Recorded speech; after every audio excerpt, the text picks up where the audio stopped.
Bonjour, bienvenue sur Stéphayako, le podcast qui met l'épiderme sur écoute. Ici, il est question du tatouage, de sa dimension artistique, thérapeutique ou sociologique. J'accueille des personnalités du monde du tatouage qui me donnent leur propre définition de cette pratique de modification corporelle. Un point de vue engagé, médical, anthropologique, spirituel, créatif. Bonne écoute! Le seul dessinateur intradermite de France. Autrement dit, un tatoueur, disons, légal. Combien de temps pour faire un tatouage ? Tout est variable. Qu'est-ce que ça fait mal ? J'ai le plaisir de recevoir Roberto Dardini, artiste tatoueur de renom depuis 20 ans et l'un des patrons des derniers trappeurs à Paris. Dans cet épisode, Roberto nous parle de son parcours dans le tatou, de l'amour de son métier, des shops qu'il a créés, de sa vision de l'évolution du tatouage et du métier de tatoueur dans les années à venir.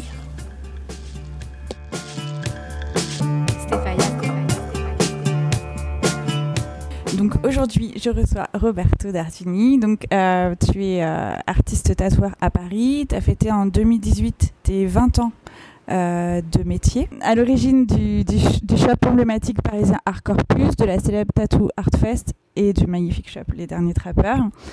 Donc tu as un style qu'on pourrait qualifier alors de réalisme, je sais pas, avec des jeux de lumière, un peu trash, parfois en couleur, parfois en noir et blanc. On pourra reparler de ton style après ou d'une définition si ça existe. Voilà, donc je suis très touchée de faire cet épisode avec toi parce que ton parcours est vraiment impressionnant et les tatouages aussi sont assez bluffants. Et j'aime beaucoup justement les jeux de lumière et de négatif qu'il y a parfois. Donc voilà, donc le but c'est de savoir un peu plus sur toi et ta vision du tatouage et ta longue expérience dans ce domaine. Bienvenue, merci pour tout ça. Alors ma première question, donc c'est celle que je pose à tout le monde pour voir un peu le point de vue de chacun. Quelle est ta propre définition du tatouage ?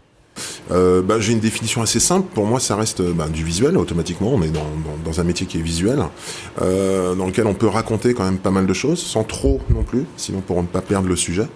Moi, je vois ça avec un système d'impact, où pour moi, ça doit être lisible, compréhensible, avec un fort impact. Sinon, je vois pas trop d'intérêt. Et après, il y a toujours ce rapport que j'ai depuis le début. C'est pour ça que j'ai commencé vraiment avec les bases japonaises, parce que c'est ce qui me plaisait. Pour moi, le tatou, ça doit être quelque chose qui doit être harmonieux avec le corps. C'est-à-dire, le tatouage doit mettre le corps en valeur et finalement, le corps va mettre aussi le tatouage en valeur. C'est l'un va avec l'autre. Et j'explique aussi des fois que finalement, je trouve que notre métier est plus proche de la haute couture que du dessin. Alors bien sûr, il faut maîtriser un minimum de technique artistique et pour faire des choses intéressantes et puis même pour avoir un œil objectif. Mais en attendant, des fois, je préférerais des tatouages qui soient peut-être un petit peu moins bien réalisés, mais qui sont bien portés, que des fois des choses très très techniques comme on peut le voir souvent à l'heure actuelle, que je suis presque moi-même incapable de faire. Quand je vois certains travails de portrait en couleur, etc., c'est extrêmement bluffant, mais avoir un corps rempli de portraits en travail en couleur extrêmement bluffant avec des couleurs flashy, je trouve pas ça en finalité, même si le travail technique est incroyable, pas forcément très très beau. C'est pour ça que pour moi, la référence quand même, la toute base, ça reste quand même les corps japonais qui, même si les motifs peuvent être assez simples, le système de vagues, les soumis derrière, les motifs en soi, et ben finalement c'est quand même quelque chose qui est très beau, qui est très lisible, et qui sur le corps rend bien. Donc moi je sors un petit peu de ce cadre, bien sûr, japonais classique, parce que j'ai pas envie d'être coincé dans des codes, coincé dans des systèmes, et voilà, parce que pour moi, un artiste doit être quelqu'un de libre avant tout, et doit pouvoir s'exprimer de par sa propre vision. Mais il y a quand même certaines règles, je pense, à respecter pour qu'on ait quelque chose qui soit joli et esthétique sur un corps. Donc moi, ma vision du tatouage, ça reste ça. Ouais. Merci, donc c'est vraiment quelque chose de sur mesure qui est fait en harmonie avec le corps. Ouais. On va parler de ton parcours. Est-ce que tu peux te présenter ? Il me semble que ton début de vie était bien loin de la sphère parisienne et des aiguilles. Et on me fait dire que tu as eu plusieurs vies avant le tatou. Est-ce que tu peux nous dire d'où tu viens et comment t'en es venu au tatouage ? Alors bien sûr, mais ça risque d'être un petit peu long. J'aimais pas l'école, j'étais déjà rêveur, donc entre guillemets artiste, c'est un grand mot, mais j'étais rêveur, donc moi j'ai jamais réussi à me concentrer à l'école, j'ai jamais aimé l'école et tout ça. Donc rapidement, parce que je suis né au mois de décembre, en 1970, et comme je suis né au mois de décembre, mon année, par exemple, à l'âge de mes 13 ans, à l'âge de 13 ans, j'ai quitté l'école. À 13 ans, à l'époque, on pouvait faire ce qu'on appelait le pré-apprentissage pour après passer en apprentissage. Donc 2 ans pré-apprenti, 2 ans apprenti. Donc on pouvait quitter l'école normalement à 14 ans, mais comme moi j'étais dans les années 70 et mon anniversaire était au mois de décembre, donc à 13 ans et demi, je me suis retrouvé en cuisine parce que j'ai voulu quitter l'école, donc il a fallu travailler. Et je suis rentré dans l'un des 3 plus grands restaurants d'Alsace et j'ai fait 4 ans d'apprentissage pour avoir mon CAP à l'âge de 17 ans et demi. Et ça a été je dois beaucoup à cette profession parce que ça m'a permis une grosse force, une grosse rigueur. Quand à 13 ans et demi on se retrouve dans une cuisine, dans une grosse brigade, 2 étoiles Michelin avec des chefs de cuisine et tout ça, c'est très très formateur au niveau du travail. Et du caractère aussi, non ? Du caractère, ouais, clairement. Donc j'ai commencé comme ça, et moi ce que j'aimais dans la restauration, c'était la décoration des plats, c'était le côté esthétique de la chose. Déjà le côté artistique de la cuisine, finalement, il y a quand même... Ouais. Je suis sorti meilleur apprenti c'était en 86 ou 87 en Alsace, j'ai gagné le concours. En même temps c'était facile parce que 4 ans et en plus dans l'un des meilleurs restaurants, donc ça a été assez simple. Donc j'ai fait un concours avec les meilleurs cuisiniers de l'époque et je suis sorti premier. Après j'ai fait un peu la boucle, c'est-à-dire que après, je travaillais comme chef de cuisine dans d'autres restaurants, j'ai voyagé et tout ça. Pour, en finalité, je crois que je devais avoir 23 ans. 23 ans, j'ai monté mon premier commerce, bar, hôtel, restaurant, que j'ai monté en pleine campagne, et voilà. En Alsace, toujours ? Ah non, du tout, là, j'étais dans la région lyonnaise, dans le nom du Lyonnais. Et après cette expérience, ça a duré 1 an ou 2. J'ai revendu à ma mère qui voulait faire une auberge, et moi, la restauration, j'avais bouclé un peu le truc. C'est-à-dire, j'étais passé de pré-apprenti pour être patron à 23, 24 ans. Ouais, c'est hyper jeune. Voilà. Et moi, mes passions depuis que je suis tout petit, c'est les sports de combat et le dessin. Donc après, j'ai vécu des sports de combat. C'est-à-dire là, j'ai commencé à travailler dans les boîtes de nuit, je suis devenu portier physionomiste, j'ai vécu 1 an à La Réunion, j'ai été garde du corps. Voilà. Donc j'ai vécu longtemps un petit peu du milieu de la nuit. Oui, ce que j'allais dire, c'est quand même pas mal le milieu de la nuit. Même la cuisine, ça reste quand même... Enfin, la restauration... je connais un peu et c'est vrai que c'est quand même quelque chose qui est souvent du milieu de la nuit et ensuite après mal de boîte de nuit. Là, c'était vraiment la porte, portier physionomiste, je gérais tous les portiers de la boîte. À Paris ? Non, alors c'était des boîtes de nuit lyonnaises. À l'époque, il y avait une grosse boîte de nuit, je ne sais pas si elle existe encore, qui était sous le crayon de la Pardieu. Donc j'ai commencé là-bas. Après, mon patron est parti, il a monté une grosse boîte de nuit qui s'appelait le Fridge. Donc là, j'ai été longtemps à la porte du Fridge et je gérais les portiers et toute la sécurité en fait de l'établissement. J'étais un peu le bras droit du patron.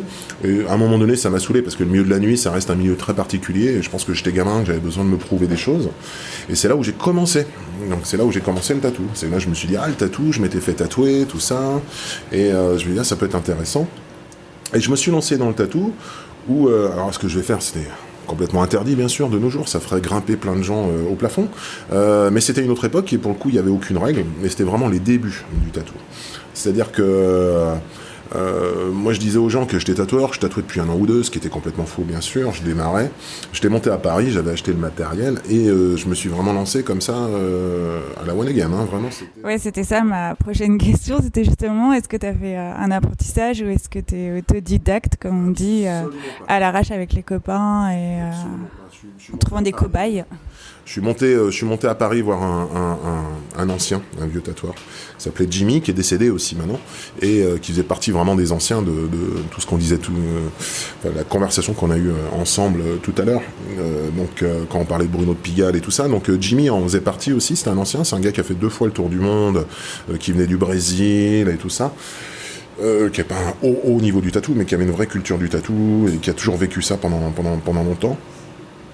Et donc je les ai vus bosser comme ça pendant 1 semaine. J'ai acheté le matériel chez Bruno de Pigalle, justement, et je suis redescendu à Lyon, et j'ai commencé à bosser comme ça, à dire aux gens, moi je tatoue, nanana. À l'époque, il y avait très très peu de tatoueurs.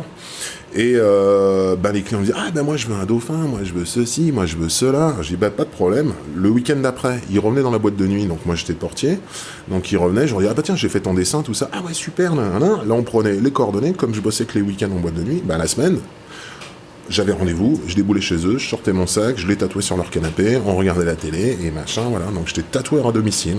J'ai fait ça peut-être 6 mois, 1 an. Et donc c'est assez formateur quand même d'apprendre seul comme ça. Pas le choix, c'est de se poser les bonnes questions tout seul, de trouver les solutions, d'essayer de comprendre pourquoi là ça bêche, pourquoi ça marche pas, et voilà. Et puis surtout faire bien de la merde pendant longtemps.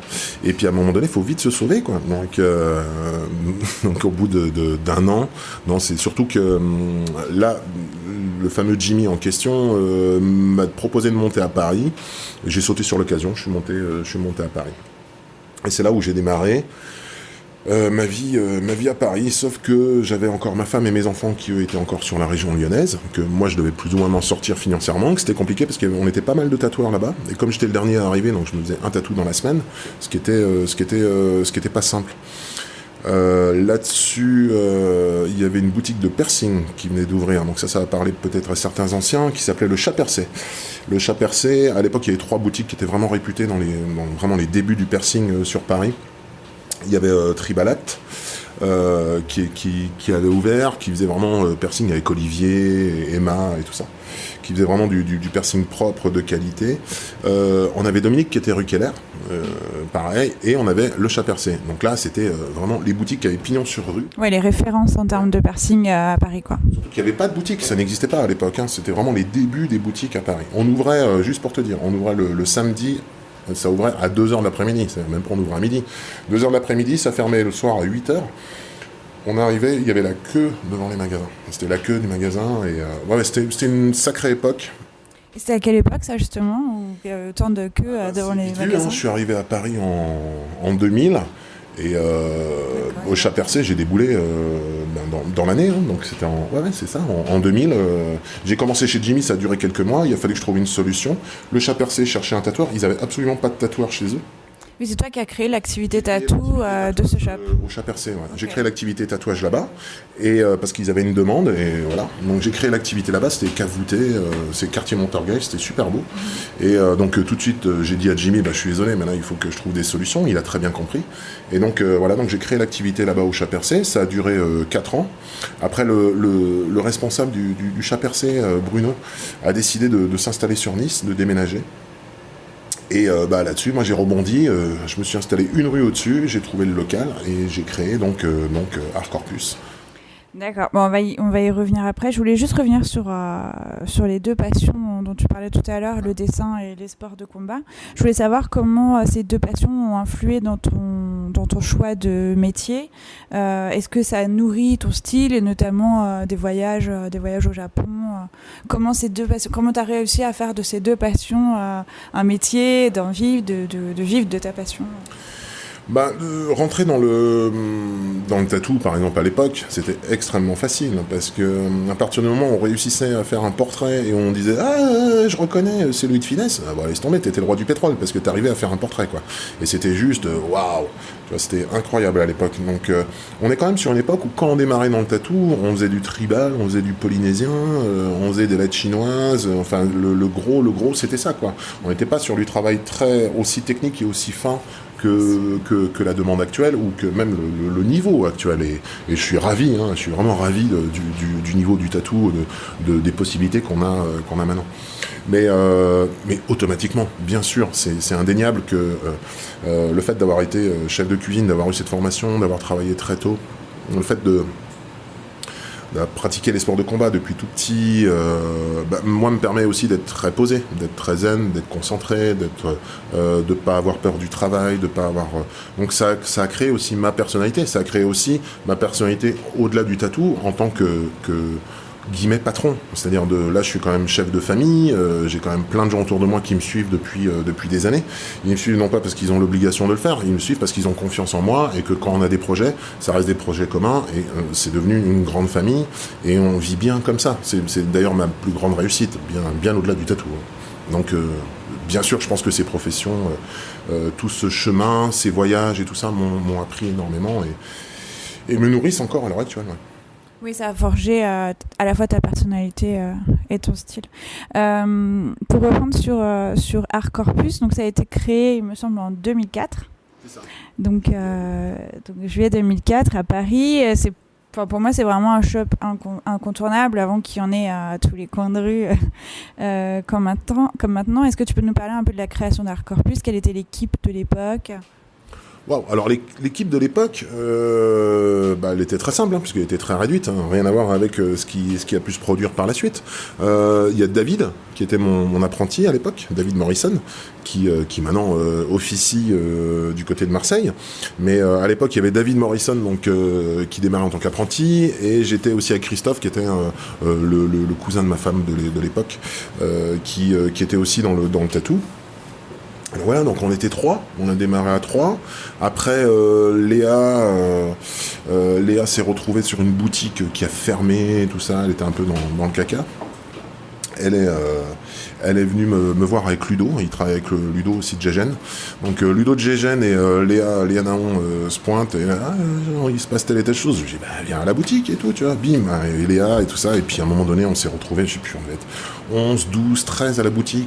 Il y avait un poste qui était en vacances tous les jours. Il y avait toujours un poste, je sais plus, sur Art Corpus, on devait avoir 1, 2, 3, 4, 5, 6, 6 postes tatou. Un poste piercing, j'avais repris un local encore à côté, on avait encore deux postes tatou, donc on était quand même à 8 postes tatouage plus le poste piercing. Et sur les 8 postes, il y en avait toujours un qui était une journée de repos, donc il y en avait un qui partait en repos le lundi, l'autre qui partait, donc il y avait toujours un poste où il y avait une disponibilité, et il y avait un tatoueur qui tournait, lundi il était sur tel poste, le mardi il était sur tel poste. C'était des postes tournants, il n'y avait pas, chacun avait son petit coin, c'était... Même Lionel, mon frangin, Lionel Failly, qui on travaille toujours ensemble à l'heure actuelle, enfin tous les membres que je te parle, on travaille toujours ensemble, c'est la famille. Mais même Lionel, à l'époque, déboulait, et disait, ah putain, il n'y a pas de place, on faisait bosser chez un collègue qui avait une autre boutique à côté, quoi, tu vois, et voilà, on se débrouillait parce que des fois, il n'y avait pas la place pour recevoir tout le monde, quoi. Mais il y avait une énergie folle, il y avait une demande de dingue. Moi, je démarrais le tatouage le matin, mais c'était 9h30. Je démarrais mon tatou le matin à 9h30, j'arrêtais le soir à 8h. Je faisais 2-3 tatous dans la journée, quoi. Et grosse pièce, j'ai toujours fait de la grosse pièce, mais... Et j'étais booké des fois jusqu'à sur 2 ans. 2 ans d'attente et tout ça, on avait un boulot de malade. C'était un truc de dingue. Aucun rapport avec ce qui peut se faire aujourd'hui. La demande était autre. Il y a toujours autant de demandes, mais la clientèle a un peu changé. Et puis bien sûr, il y a énormément de plus en plus de jeunes tatoueurs. Et moi, je suis un tatoueur aussi vieillissant. Je trouve que je me rends compte en vieillissant qu'on a une clientèle qui nous correspond. J'ai toujours eu cette clientèle qui me correspondait. Quand j'étais plus jeune, j'avais une clientèle qui me correspondait. Et la clientèle qui a grandi avec toi, finalement, qui t'a suivi un peu... J'ai aussi ça, ouais. Là, cette année, j'ai eu beaucoup de clients, c'est les clients des 10 ans. Les gens ils disent « Ah, tu m'as tatoué il y a 10 ans, tu m'as fait telle pièce, ah maintenant je veux un autre bras » ou un truc comme ça, tu vois. Donc là, cette année, j'ai eu beaucoup de gens c'était la clientèle des 10 ans, genre des gens qui se font un tatou tous les 10 ans et qui reviennent. C'est cool, ça fait plaisir cette fidélité aussi. Ça fait énormément plaisir. Il y a des gens qui sont très fidèles, voire fidèles du premier jour. Et entre le premier jour et aujourd'hui, il y a un monde... Et quand on vient me voir, on me dit non, parce que je veux que ce soit toi qui continue, parce que je veux que ce soit ta patte. Je dis ouais, bon, il va falloir que je picole parce que ça va être compliqué. Et mais c'est pas l'avantardisme, mais c'est vrai qu'il y a une sacrée évolution entre mes débuts du tatou et maintenant. Ça n'a plus rien à voir. Et malgré tout, les gens. Parce qu'il y a eu ce relationnel, parce qu'il y a cette histoire, parce qu'il y a eu ce vécu, et à la limite, j'ai même fait des covers. C'est génial. C'est des gens qui viennent te voir et disent « Ah, je m'as fait une fée sur mon épaule, tu vois la fée, elle n'existe même plus. » Tellement elle a éclaté et que c'est devenu une tache noire. Et parce que j'avais traité trop petit, parce que c'était l'époque, ah, je veux une petite fée, et machin, etc. Donc la fée éclatée sur l'épaule de la demoiselle. Ils sont pas rancuniers. Non, 15 ans après, il dit « Ah, tu peux me faire un cover ?» Ben ouais, bien sûr, je vais te faire un cover, quoi. Et avec plaisir. Et heureusement, ça fait partie de mon métier aussi, tu vois. Et je suis trop content que cette personne est venue me voir, moi, et qu'il me comprenne que, bon, ok, on l'avait fait trop petit à l'époque, c'est aussi ce que je voulais, tout ça. Et puis moi, ouais, j'avais pas forcément les connaissances techniques que j'ai maintenant. Et que cette personne, au contraire, a encore envie de continuer et que ce soit moi qui fasse le cover. Je trouve ça génial. Franchement, je trouve ça génial.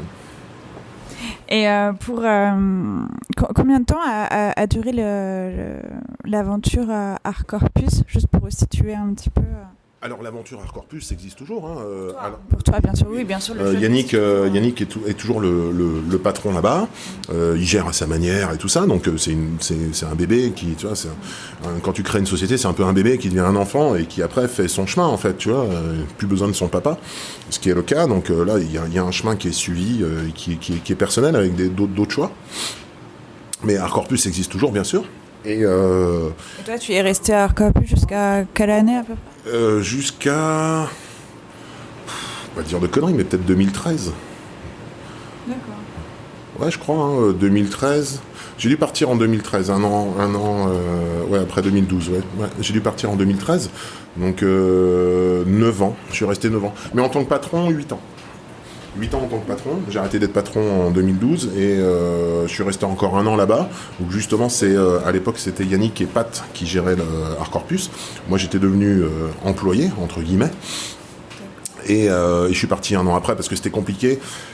Et c'est complètement normal. Le fait d'avoir créé Hardcore Plus, d'avoir laissé le bébé après à Yannick et à Pat, et moi d'y être en tant qu'ancien boss, c'était, par rapport à tous les gens qui travaillaient là-dedans, c'est des gens que j'avais formés, qui travaillaient avec nous. Quand il y avait un problème, on venait me voir moi, alors que j'étais plus le patron. C'était gênant pour eux, pour Yannick et tout ça, de s'imposer et de devenir patron et tout ça à leur tour. Donc à un moment donné, il a fallu que je parte et c'était parfait. Donc après, je suis passé à autre chose. Ouais, c'est la suite des choses. Ouais. Et ensuite, après Hardcore Plus, ou peut-être c'était pendant Hardcore Plus, tu as créé la Tattoo Art Fest. Donc c'était une convention de tatouage internationale qui était basée à Paris. Moi, personnellement, j'ai adoré. J'y suis allée 2 fois et c'était vraiment mes premières conventions. Et j'ai découvert des artistes de folie. Et je me rappelle, par exemple, d'avoir découvert Buena Vista Tattoo Club. C'est un truc de fou. Il n'y avait pas encore ce tout pouvoir d'Instagram. Donc c'était vraiment l'occasion de découvrir des artistes étrangers. Pourquoi as-tu créé cet événement? Est-ce que tu ressentais un besoin à ce moment-là pour les artistes ou un besoin pour les clients? Combien de temps ça a duré et pourquoi c'est terminé? Alors à l'époque, il y avait une vraie demande parce que il y avait un événement qui existait par un jeune homme qui était absolument pas tatoueur, qui s'appelait Nico. Je sais pas ce qu'il est devenu, qui organisait un événement comme ça, tatouage.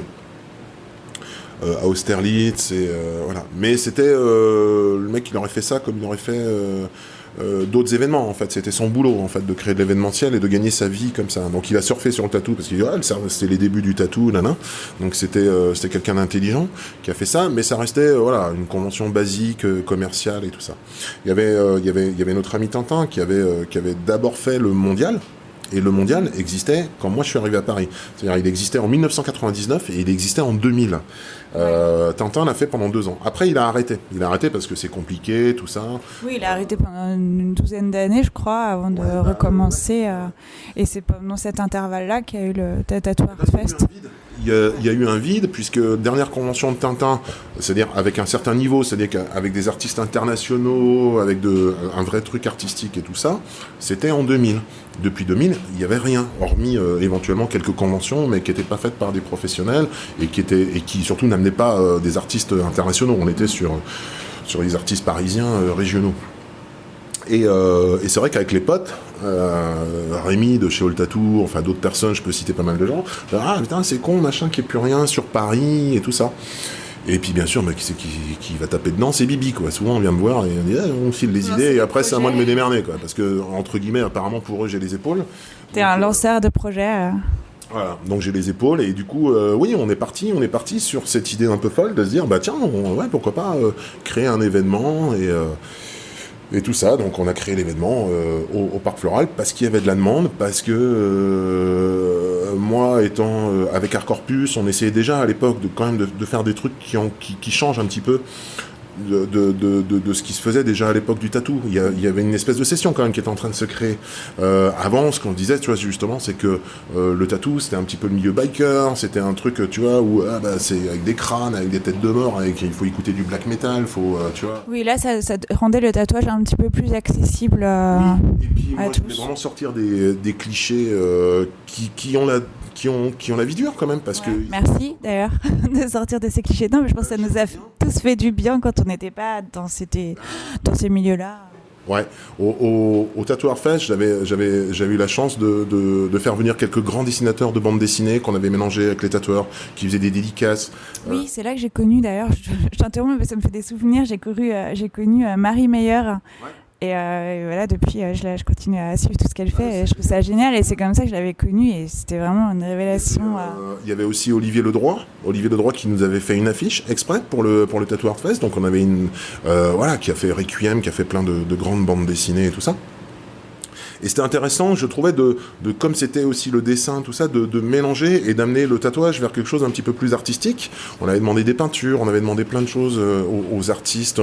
Donc, on voulait pas qu'il y ait forcément, désolé pour elle, mais pour des suicide girls avec des meufs à franges qui vont faire des striptease, on voulait pas forcément mettre des grosses motos devant et ce genre de choses. Donc, on préférait avoir des rampes de skate, mettre des bombes et puis faire ce qu'on avait fait. On avait fait tout un mur comme ça qui avait été peint par des taggers et tout ça qu'on avait vendu aux enchères à la fin. Donc amener des choses un peu différentes, un peu plus modernes et un peu plus actuelles liées au tatouage. Moi je rêverais maintenant de louer, de trouver, j'en sais rien moi, une vieille chapelle et d'organiser une convention d'une vieille chapelle qu'avec des machines rotatives et faire venir un groupe de musique classique. Enfin, je trouverais ça tellement plus intéressant que ça casse les codes en fait. Ah ouais, pour moi je suis désolé mais le tatou, c'est pas forcément des meufs à poil, des grosses motos et voilà. C'est beaucoup de travail, c'est beaucoup de rigueur, faut aller dans les musées, faut faire de la peinture, faut faire... Donc moi je trouve que j'appartiens plus à un niveau... je vais pas me la péter, bourgeois ou quoi que ce soit, la peinture et non, ça n'a rien à voir. On ne sait pas parce qu'on va être passionné d'art que voilà quoi. Et que c'est snob. Oui, et que ça fasse snob, tu vois. Donc automatiquement, on aime le tatou, alors faut écouter du black metal, faut prendre de la drogue et je sais pas, moi j'ai toujours. Ça véhicule cette image rock'n'roll et c'est cool, mais c'est parfois aussi réducteur.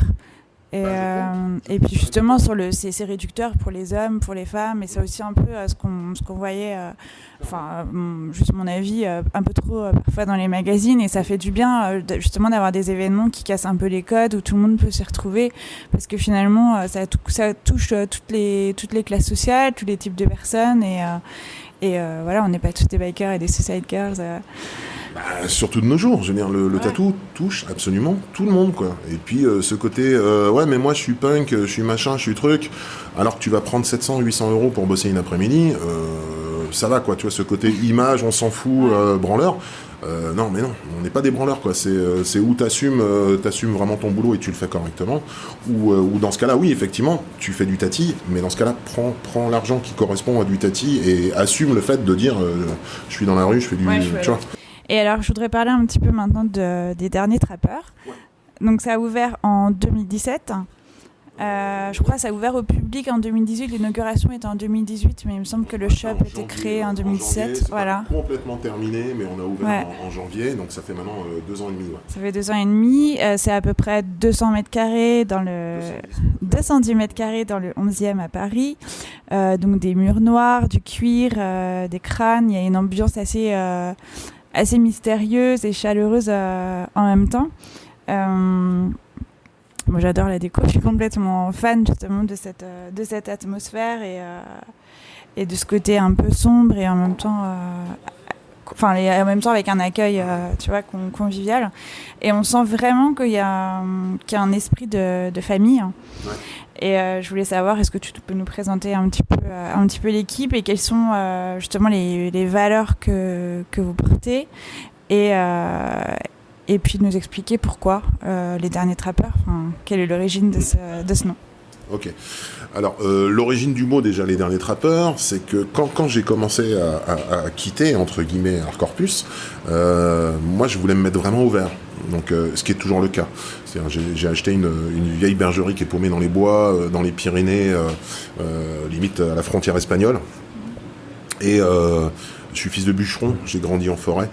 Et là, l'idée, c'était vraiment de me dire, il y a moyen éventuellement de monter un studio, ce qui est le cas, je l'ai réalisé. Il y a moyen de monter un studio paumé dans les bois, dans lequel je vis en autarcie complète. C'est-à-dire, je suis en récupération d'eau de pluie, toilettes sèches et tout ça. Et de recevoir les gens, genre une semaine, et en connexion avec la nature.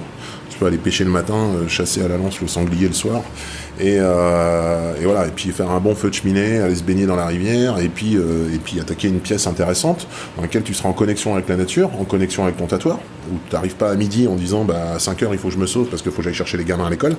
Et là tu pourrais vivre en immersion, en étant sans contrainte,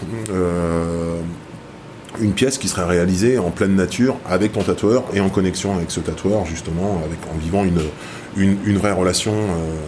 Voilà. Donc à la base j'étais parti les derniers trappeurs, c'était parce que justement il y a ce côté nature. Les derniers trappeurs c'est un petit peu pour la blague, puisqu'on est des trafiquants de peau.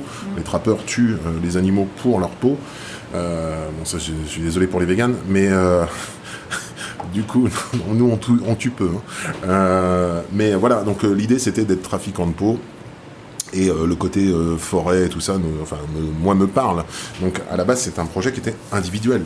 D'accord. Finalement, comme on est parti après sur l'idée de se dire tiens, on va quand même remonter un truc sur Paris, parce que j'ai eu Adrien comme apprenti, après il y a eu Estelle, il y a eu tout ça, fait que ces gens-là, voilà, je peux pas les lâcher, donc je les ai formés, donc il faut qu'ils aient un endroit pour travailler. Donc on est reparti sur une nouvelle aventure et on a créé donc cette boutique, et on a conservé le titre, puisque j'avais déjà mon site, j'avais déjà l'esprit du truc et tout ça, donc on a conservé les derniers trappeurs, puisque ça fait déjà quelques années que je communiquais sur les derniers trappeurs. Donc on a conservé le titre Les Derniers Trappeurs pour créer cet endroit, et voilà, et puis j'en suis très content, parce que là maintenant tout le monde est un petit peu revenu, parce que moi je m'étais un peu sorti du truc, et maintenant que je suis revenu un petit peu sur cette boutique en tant que papa, quasiment tous mes gamins sont revenus à fond, donc j'ai tous mes tatoueurs qui sont autour de moi, c'est vraiment redevenu un pôle rempli d'énergie et de bonnes ondes. Ce que j'allais dire, t'as les tatoueurs résidents qui, vous formez une belle équipe, mais t'as aussi une équipe élargie qui est faite de tes amis, d'anciens apprentis, donc il y a aussi des guests réguliers, mais qui sont toujours quand même globalement des amis de longue date. Et de plus en plus, j'ai tellement de demandes de la part des amis, des guests et tout ça, que là on a une pièce où on avait une chambre qui nous servait, mais qu'on va condamner en fait, et qu'on va utiliser en tant que poste. Parce que là j'ai plusieurs potes qui m'ont appelé, et on n'a pas la place pour les recevoir, quoi. On est blindé au niveau des guests, on peut pas, et ça me fend le cœur de dire à certains copains ah putain maintenant tu peux pas venir, et voilà. Donc là on a pris la décision, on en a parlé hier avec mes associés, avec Lionel et Adrien. Donc on en a parlé hier, et on va effectivement installer un stand supplémentaire pour pouvoir recevoir encore plus de copains. Vous êtes victime de votre succès, parce que quand même 200 mètres carrés, on se dit qu'il y a de quoi recevoir, mais au moins c'est pas non plus à la chaîne. Chacun a vraiment son espace assez intime. Tous les tatoueurs qui viennent travailler chez nous sont fiers d'être ici de par le cadre et ce qu'apporte la boutique. Donc il y a plein de gens qui finalement, même leurs clients, disent j'attends que tu sois chez les derniers trappeurs pour me faire tatouer là-bas. Parce que l'atmosphère est différente, l'atmosphère est autre, on a vraiment de l'espace, on est tranquille, on écoute notre musique, on est à l'écoute, tu arrives le matin, tu as ton petit café, on a le bar, donc le soir avant de partir tu te bois ta petite pression, etc., tu bois un coup et tout ça. Donc c'est une autre approche. C'est vraiment pris en charge. C'est une autre approche. Et le fait d'être en atelier privé, donc ça j'explique un peu aux gens, l'atelier privé c'est-à-dire que les gens qui rentrent dans la boutique, c'est pas le passage. Le passage, on prend pas de gens de passage. Donc automatiquement, les gens qui viennent ici, c'est les gens qui ont rendez-vous et qui viennent pour discuter de leur projet. Ou les gens qui viennent se faire tatouer. Mais on a pignon sur rue, la boutique a pignon sur rue. Mais voilà, on n'est pas là ouvert où les gens peuvent rentrer, sortir, demander c'est quoi le prix d'un tatou, etc. Les gens, quand ils rentrent dans la boutique, c'est parce qu'ils ont un rendez-vous. Donc on n'a pas ces allées-venues et ce genre de choses. Ce qui nous mâche aussi un petit peu le travail et ce qui nous rend ici beaucoup plus paisible. C'est-à-dire que voilà, ça évite d'avoir des gens à l'accueil, d'avoir du bruit, de machin, des trucs. Voilà. Donc on n'est pas des commerçants classiques, entre guillemets. On est des artisans et des artistes qui, voilà, on a besoin de ce côté paisible. Et ce qui est intéressant aussi avec les derniers trappeurs, à l'inverse d'Arcorpus, mais ça, Arcorpus, on était jeunes, donc c'était une autre énergie, c'était un peu foufou, c'était un peu plein de trucs, qui étaient hyper intéressants à l'époque, mais que je pourrais plus assumer maintenant. Là, je travaille avec des gens qui qui ont 40, 50 ans, qui ont 20 ans de métier. Donc tout le monde sait ce qu'il a à faire. On n'a pas à se prendre le chou. Il n'y a pas de compétition. Il n'y a pas de problème. Ah, ma copine, elle m'a laissé tomber et machin. Problème de drogue, problème de machin, etc. Voilà. Ici, on est avec des gens posés, des adultes, des artistes, des gens qui ont fait leurs preuves. Et tout le monde sait ce qu'il a à faire. J'ai pas besoin, moi, d'être le cheval qui est obligé de mener tout le monde devant. Tout le monde se gère. Et il y a un côté assez paisible ici qui, pour moi, est important. Et responsable. Ça aussi, les gens responsables, c'est important. On va parler un petit peu de ton métier et de ta vision du métier de tatoueur. Selon toi, quelles sont les qualités nécessaires pour être un bon tatoueur au niveau artistique et au niveau humain ? Alors, si on veut être un bon tatoueur, déjà il y a une base, toujours. Chez moi, ça a toujours été comme ça, Artcorpus, partout. C'est déjà le respect de la personne. C'est-à-dire que on peut dire ah non mais la personne, ce qu'elle veut, c'est naze, son idée elle est pourrie, etc., etc. On peut ne pas adhérer à ce genre de choses. Je peux comprendre. Il y a pas de problème. Et encore pour moi, il n'y a pas de mauvaises idées. On peut toujours prendre une idée, la développer et en faire quelque chose d'intéressant. Mais malgré tout, le respect du client. Le client, la personne qui veut se faire tatouer, nous permet, nous, de vivre de ça. Donc, respecter la personne qui est en face, pour moi, c'est déjà la base. Ça m'est assez insupportable de voir demain un tatoueur, un jeune tatoueur qui va être là, qui va se la raconter, qui va mal parler aux gens, etc., parce qu'il est connu, parce qu'il a une forme de célébrité. Quand on voit ce qui se passe de nos jours, les gens dans la rue, quand on voit le salaire, les gens qui galèrent, etc., on est en plein dedans avec les gilets jaunes, réforme des retraites et tout ça. Quand on voit à quel point c'est compliqué de travailler, des gens qui vont travailler à l'usine, qui vont faire les 3-8, ce genre de choses, et des gens qui vont mettre beaucoup d'argent de côté, qui vont travailler dur pendant des années, etc., pour économiser, pour se faire leur tatou, il y a un minimum de respect à avoir, quoi. Moi, le fait d'avoir commencé très tôt, à travailler très tôt et d'avoir travaillé dur, fait que, moi, quelqu'un qui vient me voir, je peux ne pas être d'accord, je peux lui expliquer, l'envoyer chez un autre tatoueur, le conseiller, dire, écoute, va voir tel tatoueur, peut-être ça se passera mieux, et tu vois. Mais le respect de la personne qui se fait tatouer, pour moi, c'est la base. Ça, c'est indéniable, ça a toujours été partout. Et c'est des choses qui peuvent me mettre en colère si je vois qu'un de mes collègues n'est pas dans cet état d'esprit.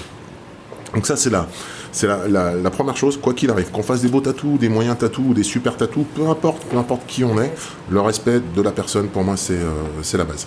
Ça, c'est la première chose. Après, les questions à se poser pour être un bon tatoueur, c'est...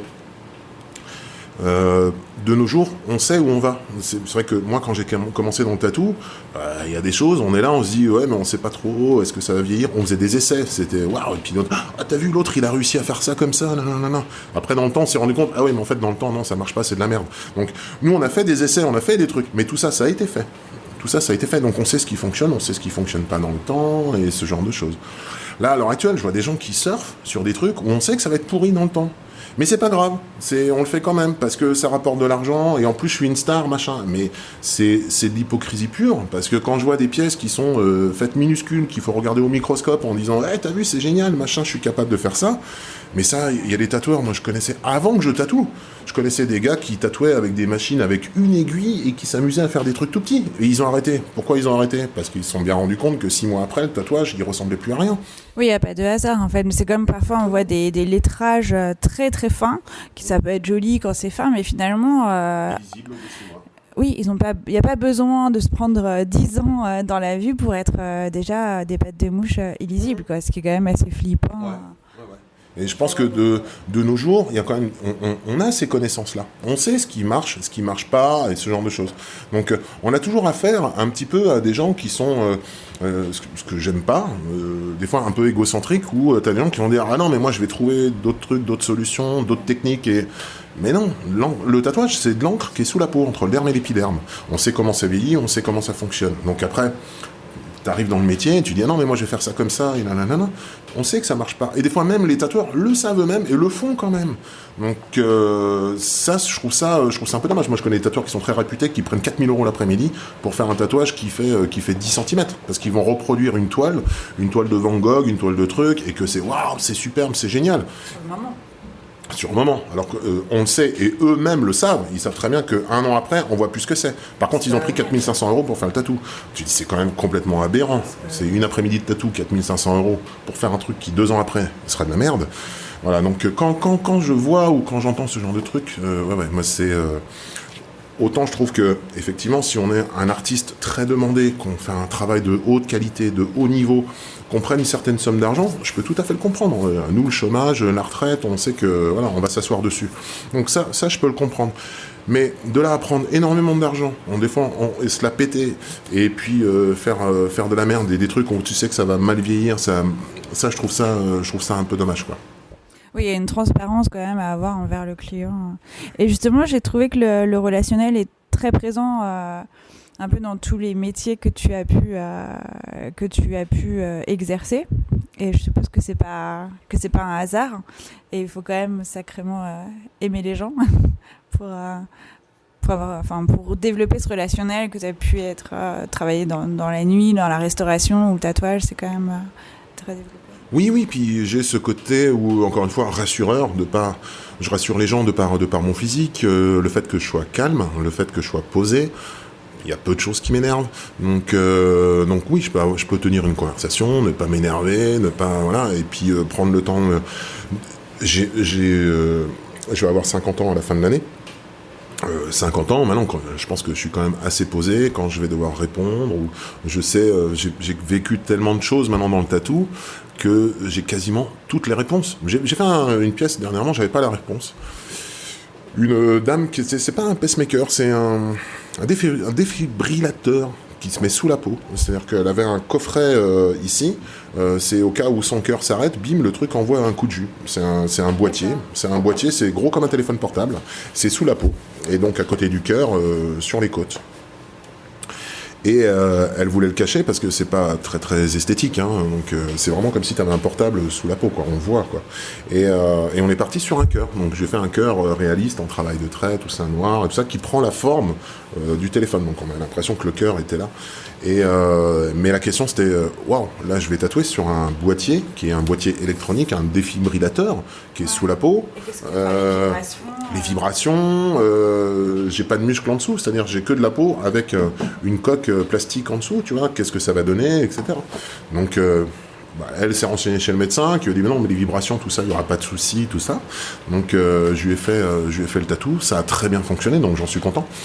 Mais hormis par exemple ce qui vient d'arriver là, ce que je viens de vivre sur cette affaire, à l'heure actuelle on peut me poser n'importe quelle question, n'importe quel truc, je pense que j'ai vécu presque tous les cas de figure, donc je suis assez posé, et effectivement quand on parle de gens qui viennent te voir, tu les as tatoués il y a 10 ans, il y a 15 ans, il y a 20 ans, tu ne peux que être reconnaissant et être diplomate. Enfin, tu vois, c'est...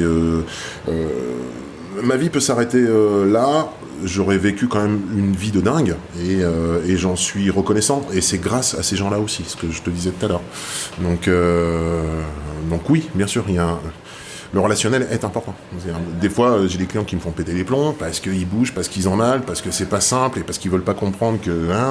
Donc c'est pas toujours facile, mais je prends sur moi parce que je trouve que c'est la moindre des choses, bien sûr. Et est-ce que tu peux nous dire comment tu travailles le projet avec le client, comment tu arrives à créer cet impact visuel, sachant que tu fais toujours des grosses pièces sur le corps, comment on arrive à raconter une histoire et comment on aide une personne à se réapproprier son corps? Alors souvent les gens, il y a plusieurs cas de figure, les personnes arrivent en disant « Ouais, alors moi je veux ça comme ça, ça comme ça, ça comme ça, ça comme ça ». Alors direct je leur explique. Alors, toujours, ces premiers rendez-vous que j'ai avec les clients font très égocentriques. Alors tout de suite, je dis, c'est pas du tout égocentrique de ma part, j'explique à la personne, mais pour bien te faire comprendre, il va falloir que tu comprennes certaines choses. Et encore une fois, c'est pas de l'ego, mais c'est comme si demain, tu allais voir un grand chef de cuisine et que tu lui dis, bah voilà, moi je veux que tu me fasses une salade et je veux que tu la fasses comme ça, comme ça, comme ça, comme ça, comme ça. Ça n'a aucun intérêt. Il faut savoir faire confiance. Bien sûr, donc ça n'a aucun intérêt. Je lui dis, tu sais quoi, si vraiment demain, toi, tu penses être capable de faire ta salade, il faut que tu changes de taf tout de suite, il faut devenir tatoueur. Parce que si tu expliques à un grand chef de cuisine comment il doit faire la cuisine, dans ce cas-là, il faut que tu changes de métier. C'est que tu as des compétences hors du commun. Moi, ça fait 20 ans, 21 ans maintenant que je tatoue. Si la personne qui est en face est capable de m'expliquer comment je dois faire les choses pour les faire correctement, c'est pas possible. Donc j'explique à la personne que je sais comment faire les choses correctement, justement, par rapport à ce qu'on disait tout à l'heure, pour que le visuel soit intéressant, pour qu'il soit correctement posé sur le corps, adapté à la morphologie, pour qu'il vieillisse bien, pour qu'il y ait un impact, etc. Donc tout ça, c'est ma façon de faire, c'est ma façon de... Ça, j'ai ces codes techniques de par les années de métier. Donc ça, je suis capable de le réaliser. Après, ce dont moi j'ai besoin, quand je discute avec quelqu'un, c'est que cette personne a besoin d'extérioriser quelque chose et de l'imprimer sur son corps. C'est-à-dire, il faut faire sortir quelque chose. Moi, ce que je veux comprendre, c'est pourquoi cette personne en arriver à se dire je vais dépenser beaucoup d'argent, je vais souffrir, parce que j'ai besoin de faire ressortir quelque chose et de le mettre sur mon corps. C'est une forme de communication. Donc une fois que moi je comprends ce que veut la personne, je comprends. Voilà, tu veux exprimer telle émotion, telle règle. Donc moi après, je vais le faire à ma sauce. À ma sauce, je vais dire, ok, j'ai compris ce que tu veux faire, donc je serai sur les rails. Donc tu retranscris son histoire à ta façon. Avec ma vision des choses, en disant, écoute, je comprends ce que tu veux dire, ce que tu cherches à retranscrire, on va le retranscrire comme ça. Souvent, je demande 2 notes à mes clients. Comme la première chose, c'est que je leur demande un titre, comme sous un tableau, un titre, tu vois, le baiser ou je ne sais quoi. Et après, je demande une émotion. Parce que quand on a un visuel, il y a toujours une émotion qui se dégage. Ça peut être la colère, ça peut être quelque chose de zen, ça peut être, tu vois. Donc il y a toujours une émotion qui se dégage d'un visuel. Donc je demande d'avoir le titre du tableau, entre guillemets, et l'émotion qui doit s'en dégager. Parce que, par exemple, si on dit un portrait de femme, ça veut tout dire et rien dire. La femme, elle peut être vénère, elle peut être hyper douce, elle peut jouer la chaudasse, entre guillemets, etc. Ça peut être sexy, ça peut être sensuel, ça peut être plein de choses. Donc, juste dans le regard du personnage. Donc, c'est important de comprendre cette note artistique, cette émotion, pour retranscrire correctement le visuel. Et justement, tes clients, quel type de clients est-ce que tu as ? Est-ce que c'est diversifié ? Est-ce que c'est intergénérationnel ? Alors, grossièrement, je trouve qu'on a un petit peu une clientèle qui nous correspond. Quand j'avais 30 ans, j'avais une clientèle de la trentaine et puis de l'époque tatou de cette époque-là. Et là, ça a évolué. Là, à l'heure actuelle, j'ai une clientèle qui me correspond. C'est-à-dire que je pense que les gens que je tatoue à l'heure actuelle ne pourraient pas aller se faire tatouer par un jeune tatoueur de 30 ans, par exemple. Parce que je tatoue des personnes qui ont 50 ans, qui sont banquiers, qui sont des grands flics, qui sont avocats, qui sont notaires. J'ai ce type de personnalité, des chefs d'entreprise. Voilà. Donc c'est des gens qui vont arriver et qui ont besoin d'avoir une personnalité en face. Et qui savent ce qu'ils veulent aussi. Et d'avoir confiance, et surtout d'avoir confiance. C'est surtout ça. Donc je pense que moi j'ai 50 ans, aller voir un jeune de 30 ans, dire vas-y, fais-moi un bras, et tout ça, c'est un peu compliqué parce que de par le vécu de la personne et tout ça, je pense qu'on recherche aussi... Pour une grosse pièce, notamment, c'est plus difficile. Bien sûr, mais moi je fais quasiment que de la grosse pièce, donc automatiquement je vais avoir une clientèle qui va venir pour de la grosse pièce et qui en plus a besoin d'être mis en confiance. Et tu es également peintre. On peut voir pas mal de peintures dans le shop. Est-ce que c'est une passion, un besoin ? Est-ce que tu as déjà fait des expos ou est-ce que tu envisages d'en faire ? Alors là j'envisage d'exposer, je suis en relation avec des galeries, avec des conférenciers en art, des gens qui s'intéressent à l'art, que je tatoue en plus. Donc c'est très très intéressant, il y a des échanges. Et là c'est vrai que pour moi c'est important parce que je passe pas vraiment à autre chose, mais ça me nourrit, ça me permet à moi de développer certaines choses dans le tatou et de réactiver une certaine forme de passion. Tu vois, ça me casse un petit peu cette routine. Maintenant peindre, je peins.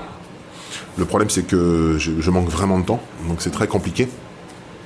Mais dès que j'aurai une quantité, dès que j'aurai produit assez, là pour le coup je pourrais éventuellement exposer.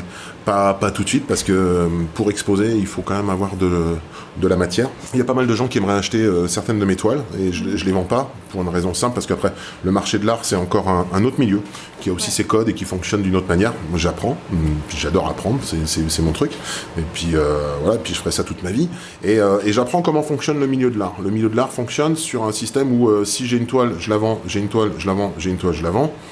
en fait, il se passe pas grand-chose. C'est-à-dire que... Là, il n'y a pas d'expo, il n'y a pas une thématique, un fil rouge à suivre. Et des pièces, vaut mieux avoir vraiment une grosse quantité, avoir de la masse et du volume, de différents niveaux, différents prix, et avoir quelque chose qui raconte une histoire que de vendre une pièce par une pièce, parce que c'est joli, et puis on le vend.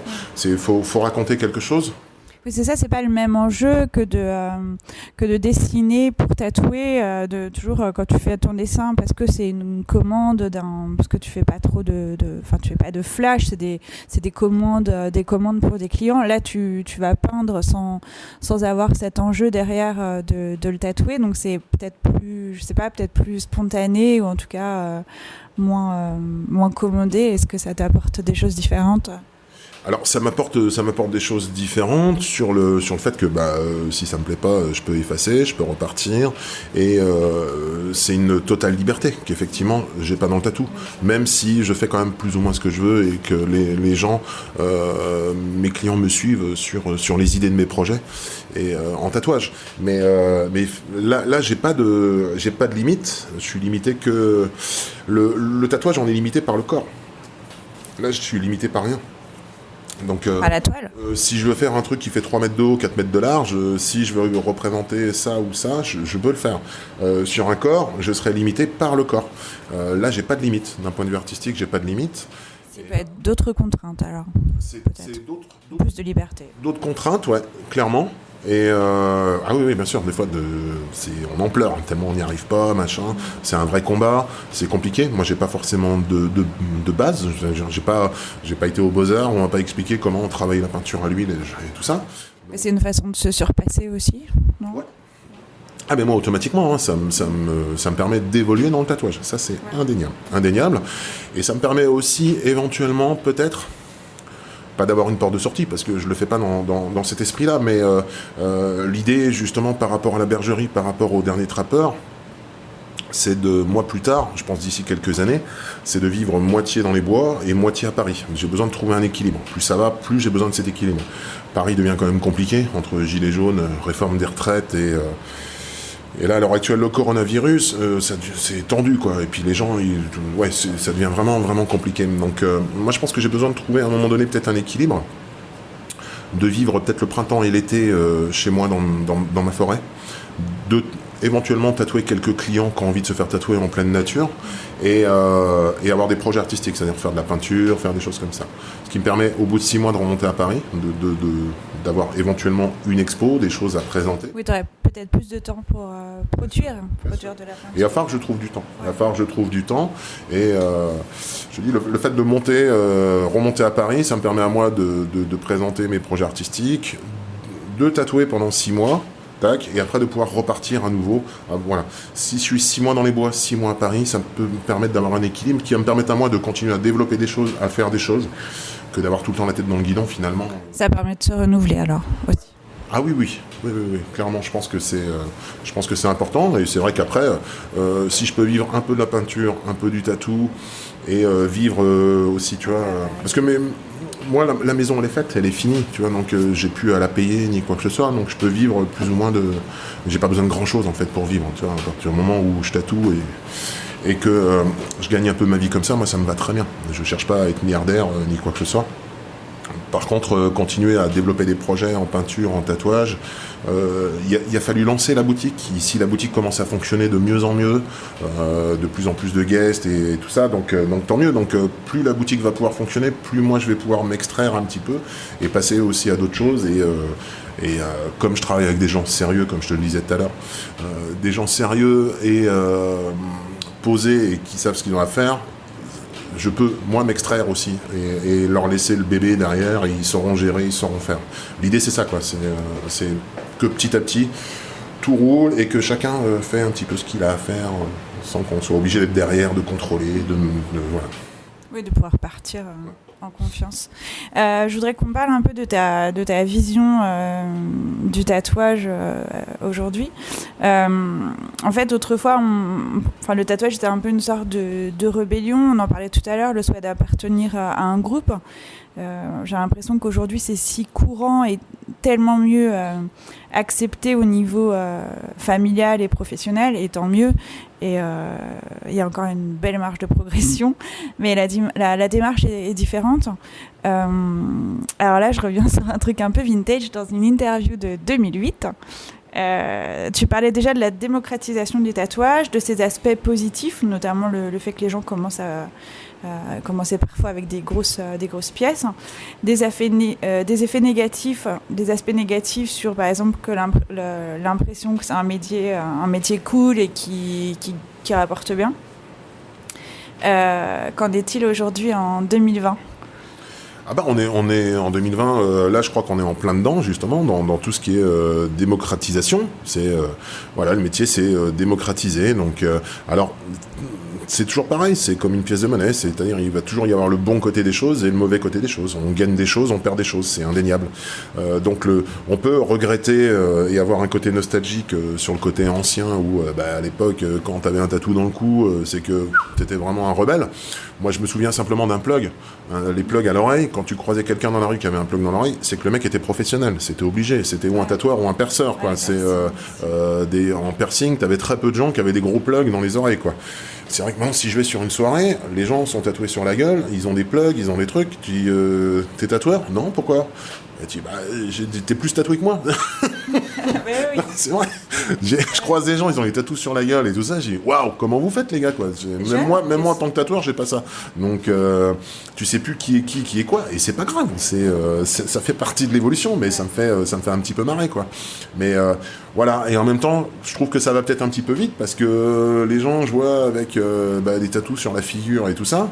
T'es juste là, tu dis, ouais super, t'as juste 25 ans. Tu fais quoi dans la vie, dans 10 ans tu seras où, tu feras quoi, tu sais pas, tout ça.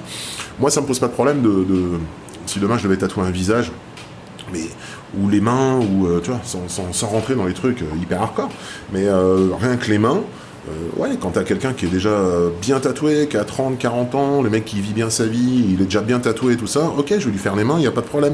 Dernièrement, c'est une nana, elle est venue, elle voulait un tatouage sur le cou et tout ça. Elle n'avait pas un seul tatou, elle voulait le cou. C'est vrai qu'on voit ça de plus en plus. Au niveau de la visibilité, moi je me rappelle que... moi j'ai fait mon premier tatouage il y a 20 ans.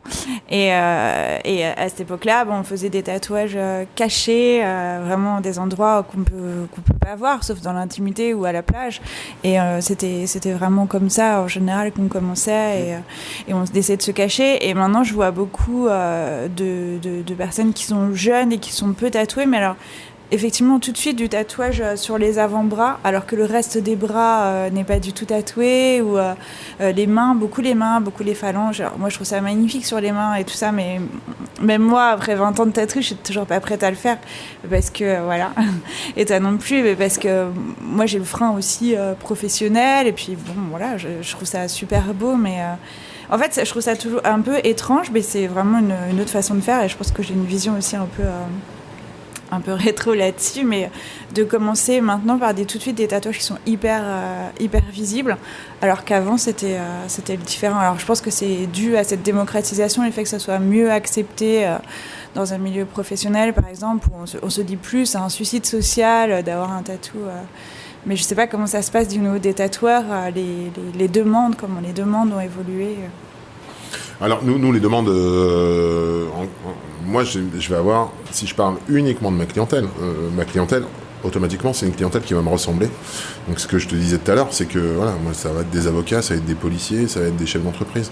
Donc ils n'ont pas forcément envie d'avoir un tatouage sur la gueule ou sur les mains. Et effectivement là-dessus, je te rejoins aussi. C'est vrai que moi aussi j'ai un peu ce regard rétro. J'ai pas les mains ni les doigts tatoués et ni le visage. À la limite, la chose que moi j'aimais bien, c'est que justement le tatouage, tu découvrais le tatouage sur une personne. C'est le fait d'afficher les couleurs tout de suite, et waouh, t'as les tatous, ouais, c'est cool, mais moi j'ai des potes qui ont la gueule tatouée et tout ça, et ça leur va super bien, tu vois. Mais c'est les professionnels. Après, quand on n'est pas professionnel, qu'on est tatoué comme ça, moi il y a quand même quelque chose qui me chiffonne, quoi. Et là encore, mais je pense aussi que nous on aimait bien aussi ce côté provoque quand on est démarré dans le tatou. On aimait bien aussi, t'as vu, j'ai un gros tatou, j'ai un bras, j'ai un dos. À l'époque, un dos, il y a 25 ans en arrière, un dos c'était quelque chose, hein. Donc tu te faisais tatouer un dos, c'était waouh, le dos tatoué et tout, le mec il est grave tatoué. À l'heure actuelle, tu te fous à poil, t'as des tatous de partout, tout le monde s'en branle parce que c'est normal. Donc on aimait bien aussi quand même ce côté provocation. Je pense que la jeunesse à l'heure actuelle, elle aime bien aussi ce côté provocation, elle a envie de montrer des choses. Et comme un dos tatoué, de toute façon à l'heure actuelle c'est plus grand chose. C'est plus vraiment de la provoque maintenant. On en arrive à des extrêmes, et des extrêmes qui peuvent mettre la santé en danger. Quand je pense, tu vois, quand on injecte de l'encre dans le blanc des yeux, dans ce genre de truc. Ouais, j'ai fait justement un épisode de podcast avec Nicolas Kluger, le dermato du SNAT notamment, et donc on a eu toute une discussion là-dessus. Il a fait des publications et on a eu une discussion là-dessus. C'est vraiment intéressant, et on voit la pratique quand même se propager un peu, et c'est intéressant de voir un peu quel est le point de vue aussi des professionnels du médical, quoi. Au-delà de la transgression. Moi, le visage me pose problème, honnêtement. Le visage me pose problème. Les yeux, c'est quand même encore... les yeux, ouais. Moi, j'ai des potes dans le milieu tatoueur, etc., qui ont les yeux tout noirs et tout ça. Et malgré tout, j'ai beau savoir que c'est des gentils garçons, je les connais, je les adore, etc. Quand on me regarde dans les yeux comme ça, ils me regardent pas, tu sais pas trop. Puis tu vois pas l'expression, tu perds énormément de choses, quoi. Donc, entre avoir un dessin sur le corps et puis... En fait, je te dis ça, mais même à mon époque, alors pour le coup c'était caché, mais à mon époque les mecs c'était à fond aussi, et des mecs qui venaient à la boutique en costard-cravate et qui avaient plus de 50 piercings sur le sexe, des trucs de malades qui se faisaient couper la bite en deux, enfin je veux dire ça, moi je connais ça depuis 20 ans, mais ça touchait pas le visage, c'était, tu vois, il y avait des petits côtés sexuels, il y avait un petit truc, machin, ça pouvait être choquant, mais c'était intime. Là maintenant on affiche des trucs qui sont hardcore et qui sont surtout irréversible, et donc le tatou est irréversible aussi, hein, on est d'accord, mais t'as toujours moyen de faire un autre truc par-dessus, et ça reste du dessin, tu vois, donc ouais, ok, ton dessin il est pas super, mais c'est pas très grave, enfin je veux dire, c'est pas très grave, quoi. En arriver à des modifications corporelles comme celle-ci, là je trouve ça un peu gênant et un peu dérangeant quand même. Oui, il y a vraiment une évolution des pratiques. Et sur le métier tatoueur, c'est devenu une profession relativement reconnue, même presque, on pourrait dire presque à la mode, qui est beaucoup moins marginale qu'il y a quelques années. Enfin, on commence à faire un peu d'années. Comment tu penses que ça va évoluer dans le futur ? Alors, je pense pas vraiment me tromper, pour une raison simple, c'est que quand tu arrives à un point A, à un point B, à un point C, tu sais que tu vas arriver à un point D. Donc il y a une courbe, il suffit si tu es là depuis le début, que tu as vu l'évolution, tu sais plus ou moins vers quel axe on se dirige. L'axe dans lequel on va se diriger, c'est qu'il y a tellement de jeunes qui veulent devenir tatoueurs, on va en arriver à presque comme du salon de coiffure. Et je pense qu'on va arriver à un jour, on va en arriver là. Donc c'est une saturation ? Il y aura un patron, un professionnel qui aura sa boutique et qui va employer des tatoueurs et qui dira, voilà, toi, c'est 2 000 € par mois, t'as la fiche de paye, t'as le machin, parce que c'est pareil, à un moment donné, l'État va mettre son rôle là-dessus. Donc voilà, c'est 2 000 € par mois. T'es là le matin à 8h et tu te casses le soir à 8h, et voilà, et puis tu fais ça. Et puis on aura affaire à des tatoueurs qui, tu veux ça. Tu veux dire que ça va se professionnaliser au sens droit du travail aussi, au sens légal ? Au sens comme la coiffure, et c'est pour ça que je te parlais tout à l'heure de tati ou de prêt-à-porter ou de haute couture. Comme dans la coiffure, tu vas avoir le petit coiffeur du quartier qui va venir avec la tondeuse et qui va te prendre 10 € pour te raser les cheveux. Comme après, tu auras le coiffeur qui te fait la jolie coupe avec la petite couleur qui va bien et tout le bordel. Et après, tu auras l'artiste coiffeur, machin et tout ça. Et ce sera la même chose. Mais on sera plus dans ce cadre, vas-y, tu payes en espèces et machin. Et non, d'ailleurs, on le voit, tout ça est en train de changer et d'évoluer.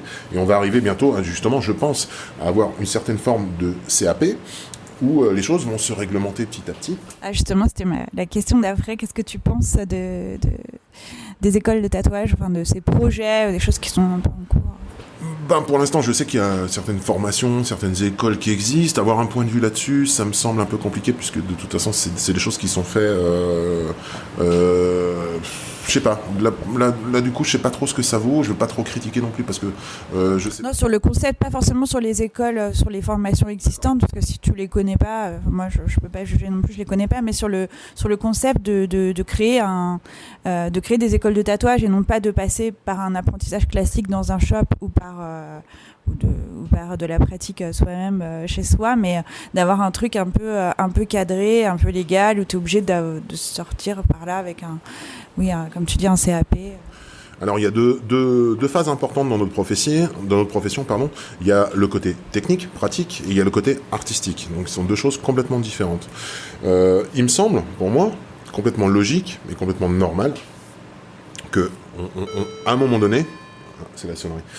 Il me semble qu'à un moment donné, on sera obligé de passer, comme toute profession classique qui s'est démocratisée, donc on va être obligé à un moment donné d'avoir une forme de CAP ou une autre forme, je sais pas. Mais en tout cas, il faudra au moins une formation sur le côté technique de la chose, où il faudra comprendre le système de la peau, l'épiderme, le derme, les aiguilles, l'encre, donc il va falloir comprendre tout comment l'organisme fonctionne, les machines, et pour faire du travail technique propre. Et donc, on passera que par un CAP, c'est normal. Pourquoi en coiffure, pourquoi dans d'autres métiers aussi artistiques, entre guillemets, il faut des CAP, il faut des bacs, il faut des BEP pour ouvrir un salon, et pas dans le milieu du tatou. Donc, je pense qu'à un moment donné, il faudra au moins un minimum de connaissances techniques pour ouvrir un salon ou pour être simplement travailler en tant que professionnel. Là, à l'heure actuelle, on nous demande 3 jours d'hygiène. Ces 3 jours, ou même si on ne parle pas français, c'est-à-dire on va se pointer, on va être assis, on va écouter un mec qui t'explique la vie pendant 3 jours, tu ressors, on te donne un papier, tu as le droit de travailler. Même si tu n'es pas français, c'est-à-dire tu n'as rien compris de ce que la personne a dit pendant les 3 jours, tu t'es inscrit, ça a coûté 500 €. Il n'y a pas de test à la fin pour voir si tu as bien tout assimilé. Non, il n'y a absolument aucun examen. On te force à avoir 3 jours de formation d'hygiène. Mais demain, donc, moi je m'appelle... Il faut assister à la formation, mais t'avoir un certificat d'avoir savoir bien appliquer ces règles. Absolument pas. C'est-à-dire, moi demain je m'appelle José Garcia, je parle qu'espagnol, je suis en France, je veux tatouer en France. On me dit ouais mais il faut que tu fasses cette formation d'hygiène, c'est important, ça dure 3 jours, ça coûte 500 €. Je mets mes 500 €, j'écoute le mec qui me parle en français pendant 3 jours, j'ai rien compris au truc, à la fin j'ai mon diplôme et je peux tatouer. Donc autrement dit, tu l'achètes, ton diplôme. T'achètes un diplôme, et c'est 3 jours que tu perds à être assis sur le cul sur une chaise, pour strictement rien, puisque tu comprends rien. Mais ça te donne le droit de travailler. Donc ça, c'est dans le principe, si tu veux, c'est un peu ridicule. Donc, comme n'importe quelle profession, et je pense, mais après, je sais que certains de mes collègues ne sont pas forcément d'accord sur le fait qu'un jour, il faudra avoir un CAP ou quoi que ce soit, en pensant que justement, ce serait la porte ouverte à toutes les fenêtres et que tout le monde peut devenir tatoueur, etc. Mais c'est déjà le cas. La problématique, elle est déjà là. Donc, je pense que si demain, on dit à tous ces jeunes qui veulent devenir tatoueurs, va falloir retourner à l'école, va falloir passer un CAP et ça va durer 2 ans, ça mettra plus de freins qu'à l'heure actuelle où il faut faire simplement 3 jours et vivre à Las Vegas. Et ne serait-ce même par respect, ce que je disais aussi tout à l'heure, le respect de la clientèle, c'est quand même hyper important. Ne serait-ce même que par respect de la clientèle, leur dire, à partir du moment où quelqu'un te tatoue, la personne a au moins 2 ans de métier derrière elle, elle a appris les minimums, les bases. Après, qu'on juge le côté artistique ou pas, qu'on aime ce qu'elle fait, ça c'est autre chose. Mais apprendre les bases de la technique et même de la relation clientèle, parce que ça peut aussi s'apprendre. Des lois, par exemple, de tout ça, comme n'importe quelle profession. En tant qu'ancien chef de cuisine, minimum, c'est un CAP. Et ce CAP, on va t'apprendre les différentes techniques de cuisson, on va t'apprendre les règles d'hygiène, on t'apprend plein de choses, tu vois, l'administratif, tu vois, ce genre de choses, quoi. Comment gérer un stock, tu vois. C'est pareil, moi j'ai une boutique, je suis obligé de gérer un stock. Avec du matériel, avec des encres, avec du sopalin, tu vois, on est obligé d'avoir un minimum d'hygiène, on est obligé de... Donc, tous ces trucs-là, c'est des choses qu'on doit apprendre. Là, je vois quand même des jeunes qui ont... ça fait 1 an qu'ils tatouent, c'est arrivé là chez un de mes amis dans le sud, il lui dit, si tu veux bosser chez nous, tac, pas de problème, avec un système de loyer, je te prends 1000, 1500 € par mois, bim, et puis t'as ton poste, donc tu payes ton loyer, t'as ton poste, et puis tu fais ce que tu veux, quoi. Et là, la personne lui répond « Ah non, mais moi, à ce prix-là, j'ouvre ma boutique. » Donc la personne, c'est une demoiselle qui a 1 an de tatou et qui dit bah non, mais au lieu de te filer 1000 ou 1500 euros pour avoir un poste chez toi, eh ben moi en fait je vais sortir dehors et je vais trouver un local et je vais donner 1000 euros pour un local. Mais cette jeune demoiselle ne se rend pas compte que ouvrir un local, même si tu payes 1000 euros ton local, après tu vas payer des charges, des TVA, enfin plein de choses autour. Il va falloir acheter ton stock, il va falloir voilà. Donc on est face quand même à une jeunesse qui se dit ah, le tatou, pas de problème, machin, tout est facile, et machin, ouais, t'inquiète, et machin, là. Faut un minimum de responsabilité, quoi, ne serait-ce que par rapport aux gens. Là, on parle du coronavirus, il y a quand même un minimum d'hygiène à avoir, certaines choses à comprendre et tout.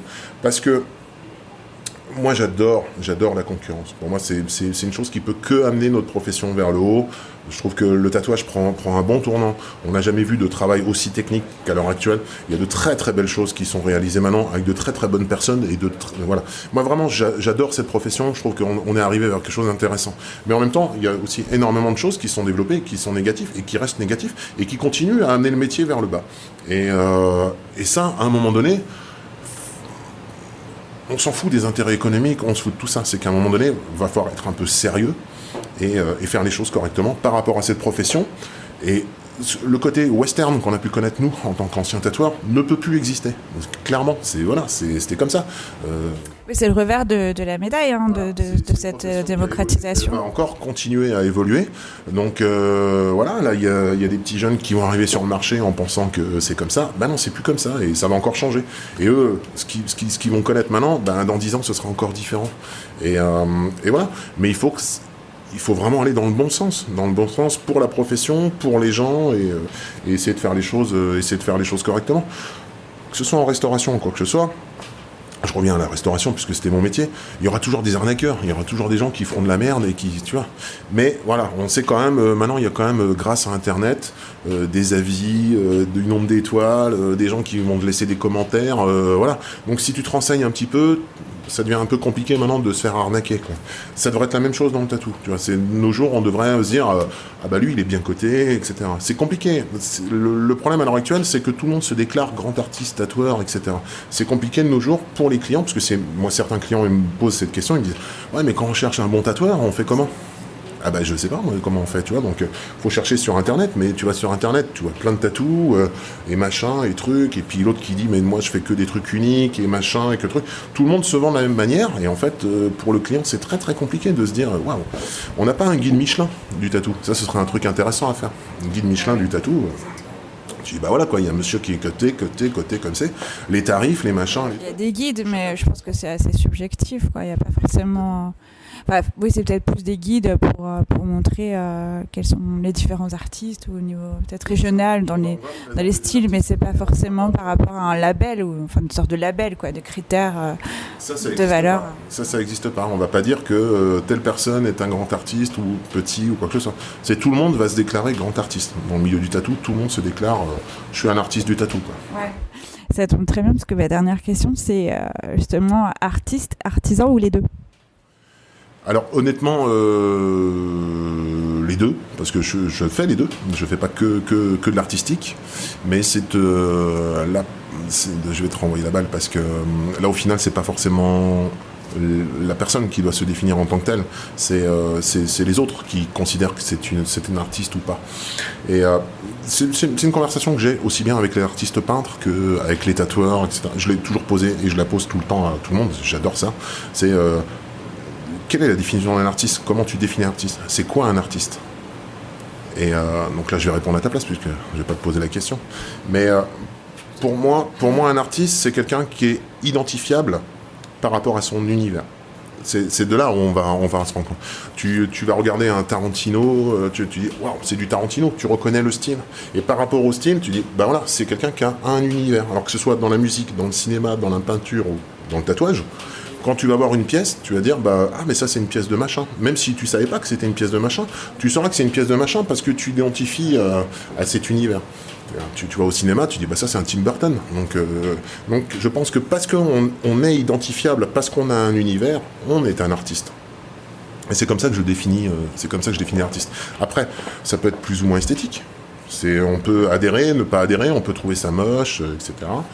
Que ce soit du Picasso, On peut aller sur l'impressionnisme, sur du Monet, ou sur la Renaissance. On peut avoir tous des affiliations en préférant telle et telle chose. Et c'est aussi une forme d'apprentissage aussi. Moi, je pense que plus j'ai travaillé l'artistique, plus maintenant j'ai des formes de langage différentes et je suis ouvert à beaucoup plus de choses que quand j'étais plus jeune où on aurait parlé Renaissance, il n'y avait pas de problème. Maintenant, il y aura peut-être plus d'impressionnisme, il y aura plus plein d'autres artistes qui vont parler parce que j'ai beaucoup plus les codes que je n'avais avant. Donc ça aussi, c'est une forme d'apprentissage. Mais malgré tout, qu'on aime ou qu'on n'aime pas, qu'on trouve ça esthétique ou pas esthétique, ce qui est important, je pense, quand on définit un artiste, c'est quelqu'un qui a un univers, quelque chose de singulier, quelque chose qui est personnel et sur lequel il est reconnaissable. Et là, on va se dire, c'est artiste, parce que cette personne amène quelque chose. Et donc oui, voilà, donc tu vois, grossièrement, je sais pas si je me fais comprendre, mais souvent... Mais là, ce que tu me dis, c'est quand même justement tu penches plus vers le côté artiste qu'artisan. Enfin, ou c'est juste une définition. Non, parce que quand tu me poses la question, est-ce que moi je suis artiste ou artisan, ou les deux, déjà c'est les deux, c'est indéniable, parce que je fais pas que de l'artistique, honnêtement. Il faut manger, j'ai une boutique derrière, il faut que je fasse, tu vois. Et puis des fois, tu as des gens qui viennent 10 ans après, je vais pas leur dire, ah non, mais moi maintenant, les gars, non, moi je te fais pas ça, je fais... Non, par respect par rapport à ma clientèle, par rapport à certaines personnes, j'essaye de les amener vers quelque chose d'intéressant, d'artistique et tout ça. Et j'essaye tu composes, t'es dans une balance, tout n'est pas noir, tout n'est pas blanc. Et voilà, donc t'essayes de faire les choses. Donc bien sûr, je suis artisan et artiste. Et encore, quand je te dis, ça peut paraître égocentrique de dire artiste, donc c'est pour ça que j'évite de le dire. Parce que ça, c'est pas à nous de le dire, entre guillemets. C'est la vision extérieure de se dire, waouh, ce mec, c'est un artiste ou pas. Est-ce qu'on parle aux gens ? Est-ce qu'on les interpelle ? Est-ce que vraiment j'intéresse les gens ? Moi, des fois, je me pose des questions. Je dis, en fait, je fais de la merde et toute ma carrière, ça a été de la merde. Je sais pas. Des fois, je suis hyper content, je suis fier, et des fois, je pense que je fais de la merde. Je suis tout le temps dans le doute, je suis tout le temps dans la recherche. Ça dépend aussi de la reconnaissance extérieure, du coup, le fait d'être un artiste. Parce que y a peut-être plein de gens qui disent, ouais, je suis artiste, et puis qui t'aura jamais intéressé qui que ce soit dans ta vie, quoi. Mais la question se pose aussi par rapport à un statut, d'être reconnu, je sais pas, par la maison des artistes. Enfin, tu vois, il y a aussi ce côté-là dans cette question.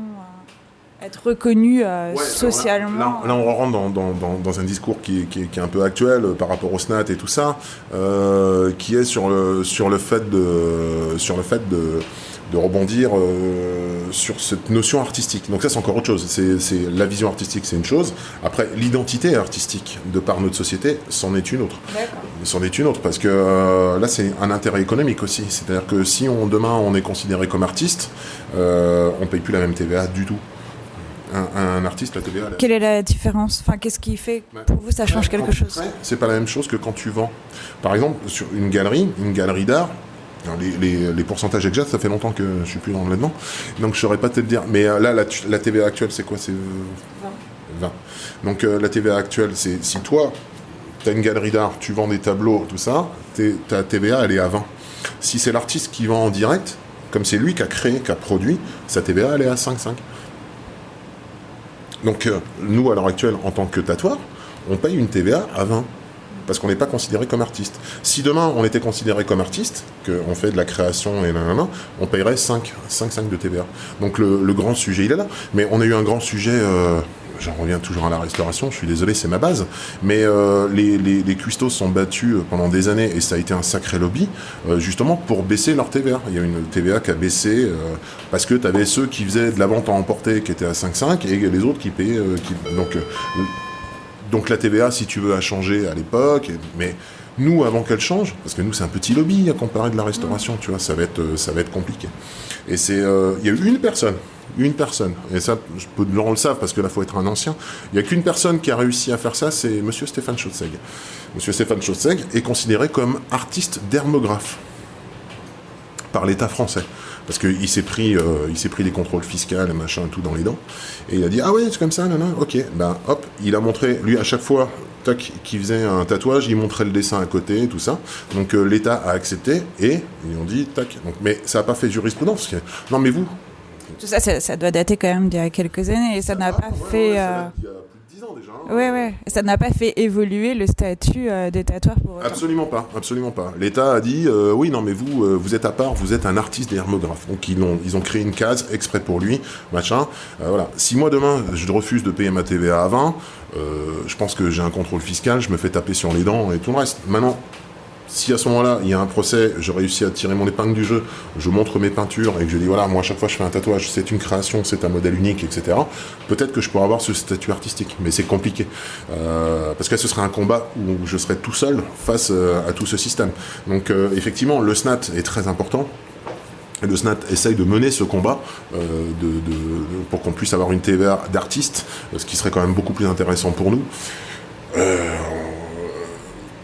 De par ce que j'ai vécu en restauration, je sais que ça va être relativement compliqué, quoi. Mais même la maison des artistes, hein. La maison des artistes déteste les tatoueurs. Hein. On arrive, si on ne dit pas qu'on est tatoueur, on a des possibilités de rentrer dans la maison des artistes. Si on dit on fait de l'édition, on fait des trucs, etc. On leur présente des dessins, de la peinture, des choses comme ça. Il y a moyen. Si on leur dit à côté on fait du tatouage, c'est compliqué. Hein. Ça va prendre du temps pour qu'ils acceptent, parce que ils veulent pas être mélangés aux artistes tatoueurs et ils savent que ça peut être justement un business où on va se dire on va faire passer du tatouage en réalisation artistique sur lequel on sera pas taxé de la même manière. Donc à l'heure actuelle, la maison des artistes n'a pas spécialement envie de fricoter avec les tatoueurs. D'accord. Bon, c'est très instructif en tout cas. Ce qui est dommage parce que tu as au niveau international, donc moi je fais un peu de peinture, mais au niveau international, tu as de plus en plus d'artistes, de grands artistes tatoueurs, etc., qui font de la peinture, qui font des trucs, qui se font connaître en tant que grands artistes peintres et qui deviennent des artistes bien plus importants dans le milieu artistique que dans le milieu du tatou. Et c'est même devenu un peu à la mode et même dans le milieu artistique ça les saoule un peu en disant c'est bon, tous ces artistes tatoueurs qui déboulent là, tu vois. T'as des exemples de tatoueurs connus mais dernièrement j'ai vu ça dans une émission et même dans un film où ils en parlaient, c'était un film d'art et tout, j'ai adoré, et justement le mec à un moment donné a cette réflexion dans le film, de dire non mais c'est comme tous ces nouveaux artistes tatoueurs là, qui deviennent artistes peintres, donc ça m'avait fait rigoler, quoi. Mais c'est vrai, parce que mais en même temps, on le voit très bien. Ça aussi, c'est aussi une forme de logique. Bon, là, je sors un petit peu du cadre, hein, mais c'est aussi une forme de logique. On a vu tous ces taggers dans les rues, etc., qui maintenant deviennent, tu vois, C215, Banksy et tout ça, qui maintenant, le mec, il a un bout de papier qui se déchire avec une meuf qui tient un ballon, ça vaut 1 million d'euros. Donc, on a vu, nous aussi, tout ça. Et finalement, c'est des gens qui étaient de la rue. Oui, l'évolution du street art qui est devenu... Le tatouage de base... nous, les anciens cow-boys, les westerns, ce qu'on disait tout à l'heure, les gens de la rue, avec des piercings, avec des machins, des trucs. On a aussi une forme de culture, finalement, du tatou et une chose. Et comme on a ces années d'expérience de métier, donc il y a du travail, il y a de la technique, on raconte aussi toute une génération. Tous ces gens qui en arrivent maintenant à faire un petit peu de l'art et de la peinture, peut-être que dans quelques années, ce sera des futurs Banksy et des futurs C215, etc. Merci beaucoup Roberto pour cet entretien. Merci. Ça vous a plu ? Alors, j'ai besoin de vous. Abonnez-vous, notez le podcast avec plein de petites étoiles et n'hésitez pas à commenter, cela m'intéresse vraiment d'avoir votre avis. Je suis aussi sur Instagram, Facebook et le blog. C'est tout simple, c'est Stefayako. Merci.